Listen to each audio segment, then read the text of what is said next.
जय हिंद दोस्तों, नमस्कार। स्वागत करते हैं आपका आपके अपने यूट्यूब चैनल कैरियर स्टडी 7239 में। हम आपके लिए लेके आए एक इम्पॉर्टेंट टॉपिक है ब्लड एक ऐसा टॉपिक है जिसमें से कंपटीशन एग्जाम में 2-3 क्वेश्चंस पूछे जाते हैं, तो इसके बारे में स्टडी करना आपके लिए अत्यंत आवश्यक है। ठीक है, तो आइए हम इसके बारे में डिटेल से आपको पढ़ाते हैं। इससे पहले हम आपको बता दें कि ब्लड जो है एक बहुत ही महत्वपूर्ण आपका फ्लूइड पाया जाता है हमारे बॉडी में। इसी के कारण हमारे पूरे बॉडी में ऑक्सीजन तथा पोषण का परिवहन होता है। यदि ब्लड हमारे बॉडी में अधिक हो जाए या कम हो जाए तो हमारे बॉडी में बहुत सारी बीमारियां हो जाएंगी। तो हम डिटेल से पढ़ेंगे, ब्लड की पूरी हिस्ट्री जानेंगे, कौन ब्लड कहाँ कम हो रहा है, यदि कम हो रहा है उसकी कमी से कौन सी बीमारियां हो रही हैं। ठीक है, डिटेल से पढ़ेंगे। बन रही है हमारे यूट्यूब चैनल्स। अच्छा लगेगा तो लाइक और सब्सक्राइब जरूर करिएगा। तो आइए हम पढ़ाते हैं। इससे पहले ब्लड जो है आपका, तो जो ब्लड की स्टडी को क्या कहा जाता है, यदि हम ब्लड के बारे में अध्ययन करेंगे तो इसके अध्ययन को क्या कहा जाता है। ठीक है, to study of blood is known as KNOW, known as haematology. ठीक है, ब्लड के अध्ययन को हेमेटोलॉजी कहा जाता है। और जो डॉक्टर्स होते हैं इसके बारे में, जो स्पेशलिस्ट होते हैं इसके बारे में, जो एक्सपर्ट होते हैं ब्लड के बारे में, डॉक्टर को बोला जाता है हेमेटोलॉजिस्ट।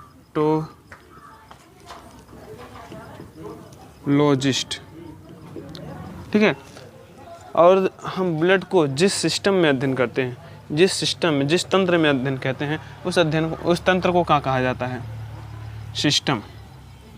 ठीक है, सिस्टम मतलब तंत्र। हर चीज़ का अपना तंत्र होता है। तंत्र का मतलब कि यदि एक तंत्र बना दिया गया उसमें एक ही काम होगा। इस तंत्र में केवल ब्लड के ही बारे में बताया जाएगा। जैसे डाइजेस्टिव सिस्टम में ओनली पाचन के बारे में, रिस्पायरेटरी सिस्टम के बारे में, श्वसन के बारे में, और आपका जो एक्सक्रीटरी सिस्टम है उसमें एक्सक्रेशन के बारे में बताया जाता है। उसी प्रकार से ये जो है आपका किस सिस्टम के अंतर्गत आता है, सर्कुलेटरी। ठीक है, सर्कुलेटरी सिस्टम मतलब कि सर्कुलेटरी सिस्टम यानी परिसंचरण तंत्र के अध्ययन, परिसंचरण तंत्र के अंतर्गत हम लोग ब्लड के बारे में स्टडी करते हैं। ठीक है, जो सर्कुलेटरी सिस्टम होता है उसके कुछ आर्गन्स होते हैं, जैसे कि आपका वेन, आर्टरी, ठीक है, और कैपिलरी, हार्ट, लंग्स, ये सब जो होते हैं सर्कुलेटरी आर्गन्स होते हैं। इन्हीं सब आर्गनों में से ब्लड का परिवहन होता है। ठीक है, वेन मतलब नस या शिरा बोलते हैं इसको, आर्टरी मतलब धमनी, कैपिलरी मतलब केशिकाएं, और हार्ट मतलब हृदय, और लंग्स मतलब फेफड़े। ठीक, ये सब क्या है, सर्कुलेटरी आर्गन्स हैं। तो इसी में ब्लड का परिसंचरण होता है। ठीक है, तो उसके बाद अब हम जानेंगे कि जो ब्लड है, यदि उसकी परिभाषा पूछी जाए, यानी कि ब्लड को हम क्या कहते हैं, ब्लड की परिभाषा पूछी जाए तो आप क्या कहेंगे कि blood is a fluid connective tissue. Blood is a fluid connective tissue मतलब कि यह जो ब्लड है एक प्रकार का तरल संयोजी ऊतक है। तरल संयोजी ऊतक, संयोजी का मतलब क्या होता है कि संयोग करने वाला, मतलब कि ये किसी न किसी को क्या करता है, ज्वाइन करता है, जोड़ता है, एक दूसरे से जोड़ने का काम करता है, उसे क्या बोला जाता है, संयोजी। तो ब्लड एक प्रकार का ऊतक है। कौन सा ऊतक, संयोजी, कनेक्टिव मतलब कनेक्ट करता है, और तरल मतलब फ्लूइड, कनेक्टिव टिश्यू, तरल संयोजी ऊतक। तो इस प्रकार से यदि आपकी ब्लड की परिभाषा क्या हो गई कि blood is a fluid connective tissue. ठीक है, अब हम आपको बता दें कि जो नॉर्मल वैल्यू कितनी होती है। नॉर्मल वैल्यू, तो एक इंसान में जो ब्लड की क्वांटिटी होती है वो कितनी होती है, तो इंसान में जो मेल और फीमेल दोनों का अलग अलग होता है, ठीक है, मेल और फीमेल। तो मेल में लगभग 5 to 6 लीटर ब्लड पाया जाता है और फीमेल में 4.5 to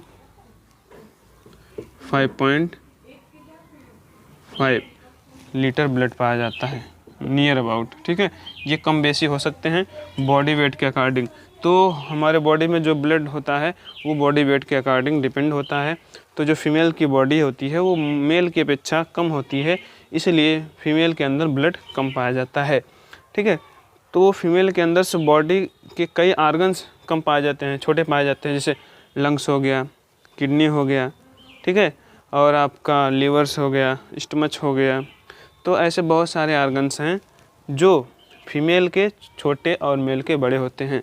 ऐसा क्यों होता है? क्योंकि जो बॉडी वेट मेल की अधिक होती है और मेल का बॉडी वेट अधिक होता है और फीमेल का बॉडी वेट कम होता है, इसलिए बॉडी वेट के अकॉर्डिंग ही ये डिपेंड करते हैं। और जो बॉडी वेट के अकॉर्डिंग ब्लड पाया जाता है, ठीक है।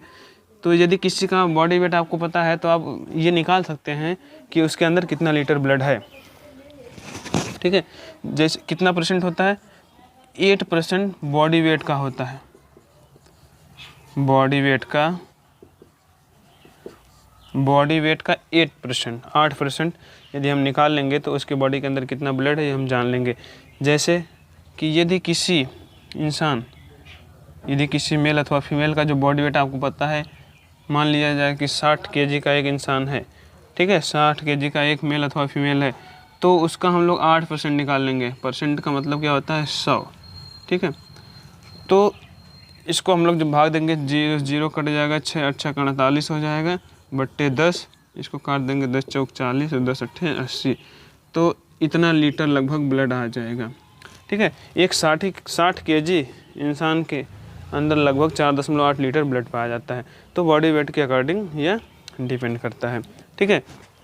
उसके बाद हम लोग जानेंगे कि जो ब्लड होता है उसको हम लोग किस इक्विपमेंट से नापते हैं, ठीक है, किस मेज़रमेंट से नापते हैं।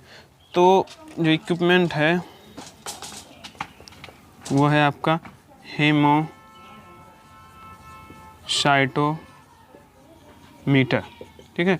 हीमोसाइटोमीटर एक ऐसा इक्विपमेंट है जिससे हम लोग ब्लड को मेज़र करते हैं, ठीक है। तो ब्लड को मेज़र करने वाला जो इक्विपमेंट है वो कौन सा है? हीमोसाइटोमीटर, ठीक है। उसके बाद हम जानेंगे ब्लड जो होता है किस कलर का होता है, कलर जानेंगे, कलर। तो जो ब्लड का कलर कैसा होता है? रेड, ठीक है। अब ब्लड का कलर रेड होता है, लेकिन रेड क्यों होता है, कैसे होता है?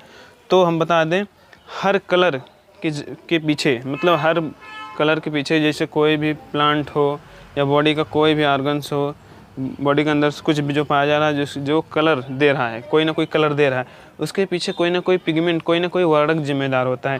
उस प्रकार से हमारे ब्लड के अंदर एक वर्णक, एक पिगमेंट पाया जाता है, ठीक है। क्या पाया जाता है? पिगमेंट, ठीक है। इसको हिंदी में बोलते हैं वर्णक, ठीक है। वो वर्णक का नाम क्या है आपका? हेमोग्लोबिन।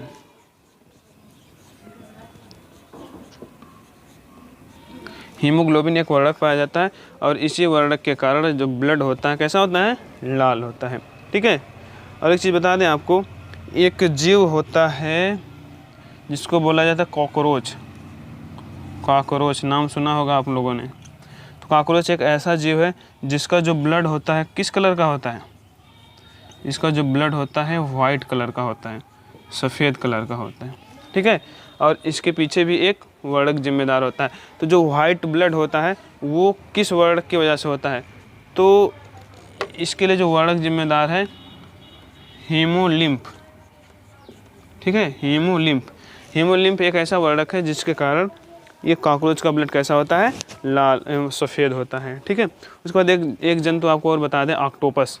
आपने सुना होगा कि ऑक्टोपस का जो ब्लड होता है वो नीला होता है, ठीक है। अब नीला क्यों होता है वो हम आपको बता दें। ऑक्टोपस का जो ब्लड होता है वो होता है ब्लू कलर का, ठीक है। क्यों होता है? तो इसमें जो वर्णक पाया जाता है वो हीमोसाइनिन, ठीक है, वर्णक है आपका हीमोसाइनिन, हीमोसाइनिन। तो हीमोसाइनिन वर्णक की वजह से जो कॉकरोच का ब्लड होता है वो कैसा होता है, नीला होता है, ठीक है। तो मैंने बताया कि हर एक कलर के पीछे कोई ना कोई पिगमेंट, कोई ना कोई वर्णक जिम्मेदार है, ठीक है, हो गया, ठीक। उसके बाद अब आपको बता दें आगे, तो ब्लड का जो पीएच मान होता है कितना होता है।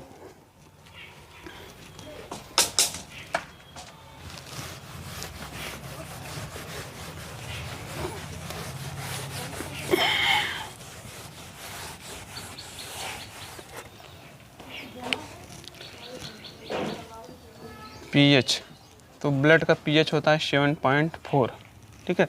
यह एक एल्कलाइन नेचर का होता है, कैसा तो यदि पीएच मान घटा अथवा बढ़ा दिया जाए तो क्या फ़र्क पड़ेगा, ठीक है। तो पीएच मान बहुत ही डिपेंड करता है एक ह्यूमन की लाइफ के लिए। यदि पीएच मान घट अथवा बढ़ जाए तो जैसे कि जब पीएच मान घट जाता है तो वो ब्लड क्या हो जाता है, पतला होने लगता है, ठीक है, मतलब वो ब्लड पानी बनने लगता है। और जब ब्लड पानी बनने लगेगा तो ऑक्सीजन और न्यूट्रिशन का ट्रांसपोर्टेशन अच्छे से नहीं हो पाएगा। और यदि पीएच मान बढ़ जाए तो ब्लड की सांद्रता अधिक हो जाती है, मतलब कि ये गाढ़ा हो जाएगा, जिस गाढ़ा हो जाने की वजह से क्या होगा, ब्लड जगह जगह जम जाएगा और उसका जो सर्कुलेशन है सही से हो नहीं पाएगा, जिसकी वजह से ऑक्सीजन और न्यूट्रिशन का ट्रांसपोर्टेशन नहीं हो पाएगा और इंसान की मृत्यु हो सकती है, ठीक है। तो पीएच मान ये क्या है, 7.4 मतलब क्षारीय है। एक पीएच स्केल लेते हैं, जैसे कि इसका जो पीएच स्केल आपका 1 से लेकर 14 तक होता है, ठीक है। तो 7 से नीचे का जितना भी मान होता है पीएच मान वो एसिडिक होता है, ठीक है। यदि किसी का पीएच मान 7 से कम है तो क्या है, एसिडिक है, मतलब अम्लीय है। यदि पीएच मान 7 से अधिक है तो क्या है, बेस है, मतलब कि क्षारीय है, ठीक है। तो ब्लड का पीएच मान कितना है, 7.4 है, तो क्या है, यह एक बेस है, ठीक है, एक प्रकार का क्षार है। अब आपको बता दें फॉर्मेशन क्या कहाँ होता है। फॉर्मेशन, तो ब्लड का जो फॉर्मेशन, जो निर्माण होता है वो बॉडी के किस अंग में होता है। तो जो ब्लड का निर्माण होता है हमारे बॉडी के बोन मैरो में होता है। कहाँ होता है, बोन मैरो, बोन मैरो, ठीक है। इसको हिंदी में बोला जाता है अस्थि मज्जा। अस्थि मज्जा, अस्थि मज्जा कहाँ पाया जाता है, तो हमारे हड्डियों के बीच में खोखला वाला भाग अस्थि मज्जा कहलाता है, ठीक है। उसमें ब्लड का निर्माण होता है। तो क्या संपूर्ण हड्डियों में अस्थि मज्जा पाया जाता है, तो संपूर्ण हड्डियों में अस्थि मज्जा नहीं पाया जाता। हमारी बॉडी में 206 हड्डियाँ पाई जाती हैं, जिसमें से जो हड्डियाँ बड़ी होती हैं नियर अबाउट 130 से लेकर के 150 हड्डियाँ ऐसी होती हैं जिसके अंदर ब्लड का फॉर्मेशन होता है। जिसके जो बड़ी होती हैं उसके अंदर बोन मैरो अच्छी तरह से पाया जाता है और उसी में ब्लड का क्या होता है, निर्माण होता है, ठीक है। अब इस ब्लड का पूरा वर्क बता दें, वर्क क्या कार्य है ब्लड का। तो ब्लड का मुख्य काम जो है वो ट्रांसपोर्ट करना, यानी ट्रांसपोर्टेशन करना, किसका, O2 का तथा न्यूट्रिएंट, ठीक है,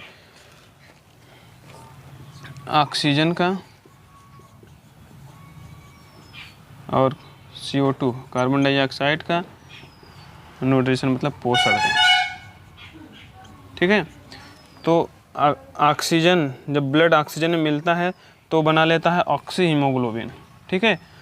ऑक्सी हीमोग्लोबिन बना करके वह पूरे बॉडी में ऑक्सीजन को पहुंचा देता है और दोबारा कार्बन डाइऑक्साइड इसमें मिक्स करके वापस बाहर कर देता है। और पोषण ब्लड, जो ब्लड होता है उस ब्लड में पोषण भी मिक्स हो जाता है और ब्लड जब पूरे बॉडी में जाता है तो उसके अकॉर्डिंग आपका पोषण भी पूरे शरीर में हो जाता है, ठीक है। उसके बाद आगे देखते हैं, अब हम पढ़ेंगे कंपोजिशन ऑफ ब्लड, ब्लड की स्थिति जानेंगे। तो ब्लड के अध्ययन को कहा जाता है, हेमेटोलॉजी। जो डॉक्टर्स होते हैं स्पेशलिस्ट, इसको बोला जाता है हेमेटोलॉजिस्ट। और किस तंत्र में हम लोग इसको पढ़ते हैं, सर्कुलेटरी सिस्टम, परिसंचरण तंत्र में, ठीक है। अब हम जानेंगे कंपोजिशन।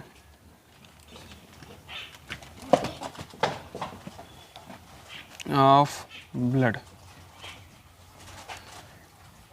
ब्लड का कंपोजिशन।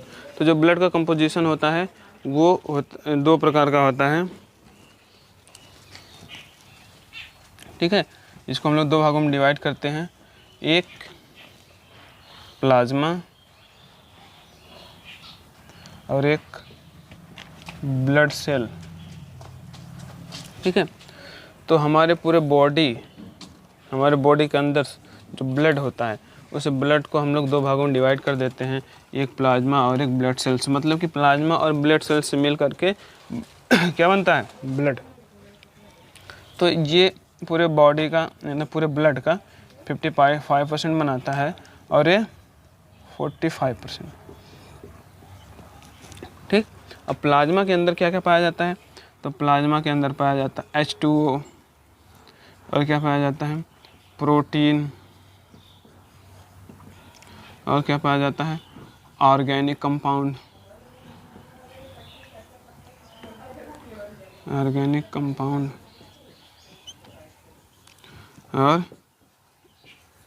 इनऑर्गेनिक कंपाउंड,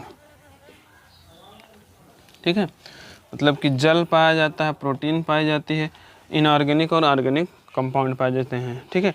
ऑर्गेनिक का मतलब जैसे कि प्रोटीन तो हो गया, लिपिड, वसा, एंजाइम्स। इनऑर्गेनिक मतलब सोडियम, पोटेशियम, कैल्शियम, मैग्नीशियम, ये सब पाए जाते हैं, ठीक है। तो इस 55% में यदि 60% निकाला जाए तो 90% ओनली पाया जाता है वाटर, और 8% पाई जाती है ब्लड में प्रोटीन, और 2% में पाया जाता है ऑर्गेनिक और इनऑर्गेनिक सब्सटेंस, ठीक है। इधर ब्लड सेल्स की बात करें तो ब्लड सेल्स जो होती हैं वो 3 प्रकार की होती हैं आपकी। एक होती है RBC, एक होती है WBC, और एक होती है प्लेटलेट्स, ठीक है। RBC इसको बोला जाता है red blood corpuscles, WBC white blood corpuscle, platelet को हिंदी में बोला जाता है बिम्बाणु, ठीक है। तो इधर जाने प्लाज्मा जो होता है, प्लाज्मा का कलर कैसा होता है, तो प्लाज्मा का जो कलर होता है लाइट येलो है, लाइट येलो मतलब हल्का पीला रंग का प्लाज्मा होता है, ठीक है। तो हल्का जो पीला रंग होता है इसके लिए भी एक वर्णक जिम्मेदार है, ठीक है। तो हर बॉडी के अंदर जो भी कलर के लिए रिस्पॉन्सिबल होते हैं कोई ना कोई वर्णक जिम्मेदार होते हैं, कोई ना कोई पिगमेंट, ठीक है। इसमें कौन सा वर्णक पाया जाता है, ब्लूरोबिन,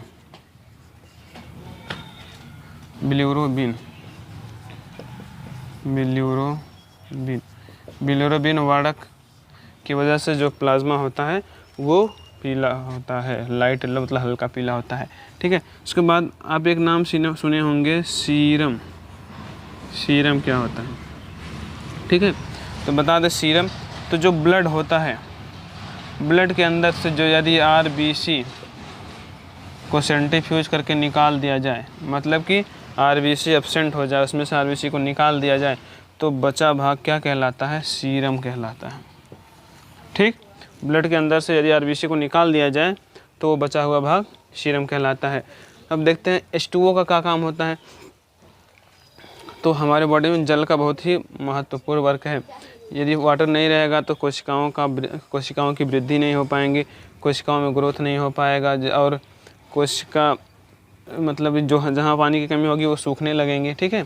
तो जल की वजह से आपका जैसे किडनी भी डैमेज हो सकती है, हार्ट अटैक भी आ सकता है, तो बहुत सारे ऑर्गन्स इफेक्ट होंगे, ठीक है।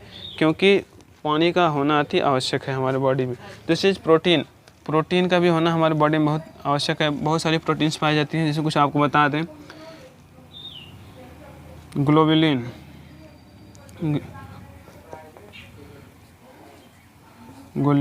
ग्लोबुलिन क्या होता है आपका, एक फाइब्रिन होता है,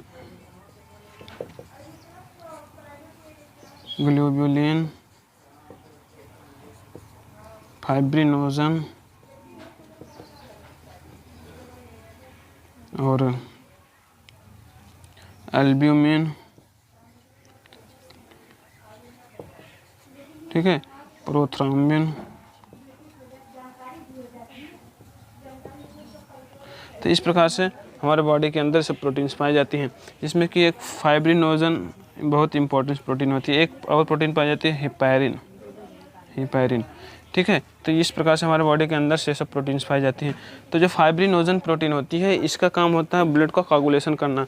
वैसे तो ब्लड कोगुलेशन करने के लिए बहुत सारी प्रोटीन्स मिलकर साथ देती हैं, लेकिन मेन प्रोटीन्स फाइब्रिनोजन्स होती है। जब हमारे बॉडी के अंदर कहीं कट लगता है तो यह क्या करता है, वहाँ पे ब्लड का थक्का जमाने के लिए रिस्पॉन्सिबल होता है।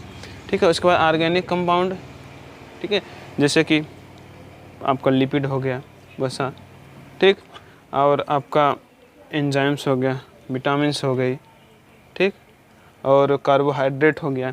ये सब कहाँ आते हैं, ऑर्गेनिक कंपाउंड्स में। ठीक है, जैसे इनऑर्गेनिक कंपाउंड जैसे आपका सोडियम हो गया, सोडियम, कैल्शियम, मैग्नीशियम, जिंक। ठीक है, तो ये सब जो होते हैं ये इनऑर्गेनिक सब्सटेंस होते हैं, जो 2% में हमारी बॉडी में पाए जाते हैं। तो इसका भी हमारे बॉडी में बहुत ही महत्वपूर्ण वर्क है। ठीक है, अब आपको बता दें, ये जो ब्लड सेल्स हैं, RBC, WBC, प्लेटलेट, तो इसके बारे में हम लोग एक एक सेल्स को डिटेल में पढ़ेंगे। ठीक है, तो इसको हम नेक्स्ट वीडियो में पढ़ाते हैं, अगले पार्ट में। तब तक के लिए जय हिंद, नमस्कार।